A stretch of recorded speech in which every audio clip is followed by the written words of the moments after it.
akajazwa roho. Akatokea Korintho, akapitia sehemu ya Efeso. Yesu ni Mungu. Haleluya. Akapata wanafunzi wengine ambao waliamini.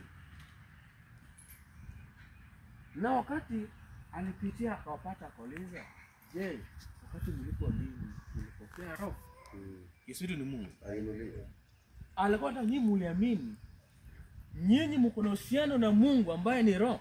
Yesu ni Mungu. Haleluya. Ama mumiamini aje? Yesu ni Mungu. Haleluya. Kwa sababu ni watu ambao walikuwa na Mungu hujua watu wake. Yesu ni Mungu. Haleluya. Andiko tuambia ni watu wake aliwachagua kutokea mwanzo wa dunia. Yesu ni Mungu. Haleluya. Lakini juu walisikia hayo maneno, wale kwa na kiu, hii roho ni nini? Wakamwambia hata tujawahi sikia. Yesu ni Mungu. Haleluya.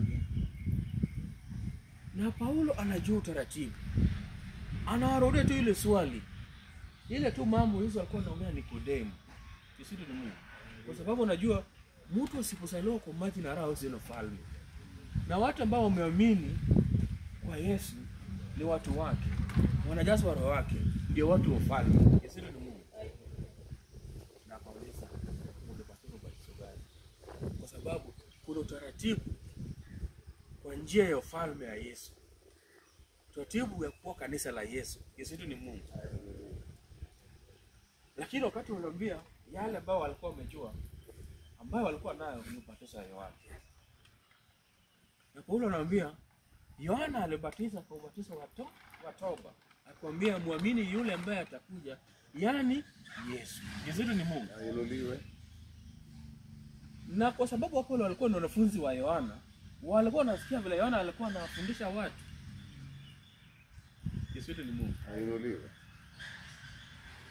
Na wakati waliposikia hayo, walikubali na wakabatizwa. Yesu ni Mungu. Haleluya. Kwa sababu walifunuliwa siri ambayo ilikuwa imefichwa. Yesu ni Mungu. Haleluya. Kwa sababu Yesu alikuwa ameshachagua, aliwafunulia ili wajue siri yake, wakue katika nafsi yake, wajue kweli yake, ili wakuwa mmoja wao ya watu ambao watakuwa kwa ufalme wake. Yesu ni Mungu. Haleluya. Ile tuambia nini? Mungu ni roho. Na kwa Adamu ya kwanza ama kwa mwili hatuwezi tukajua siri ya mwili. Yesu ni Mungu. Haleluya. Binadamu baada ya Adamu kutii neno na kukufa kiroho, binadamu ilikuwa inatembea kwa giza. Yesu ni Mungu. Haleluya. Tunaambiwa Adamu alikuwa uchi. Yesu ni Mungu. Hakuwa uchi kwa na nguo, alikuwa uchi kwa sababu hakuwa na uhai. Uhai inaletwa na roho. Yesu ni Mungu. Haleluya. Ile mwili matunda yake tunaona ni kifo. Yesu ni Mungu. Haleluya. Ni mauti. Lakini roho inaleta uhai. Yesu ni Mungu. Haleluya. Tuende mstari wa 13. Barikiwa. Nasema nayo tuanena si kwa maneno yanayofundishwa kwa hekima ya kibinadamu, bali yanayofundishwa na roho, tukiyafasiri mambo ya rohoni kwa maneno ya rohoni. Yesu ni Mungu. Haleluya.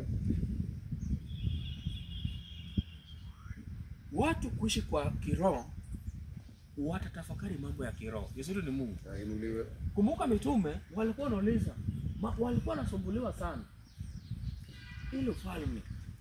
Unajua Daudi alipigana na wafalme wenye kwa huko mpaka Israeli ilikuwa imeshimika. Ile Goliathi ambayo ilikuwa kila nchi inaogopa aliua. Yesu ni Mungu. Haleluya. Ile hao majirani wote, Israeli ilikuwa na jeshi. Hata Warumi walikuwa nasikia tu.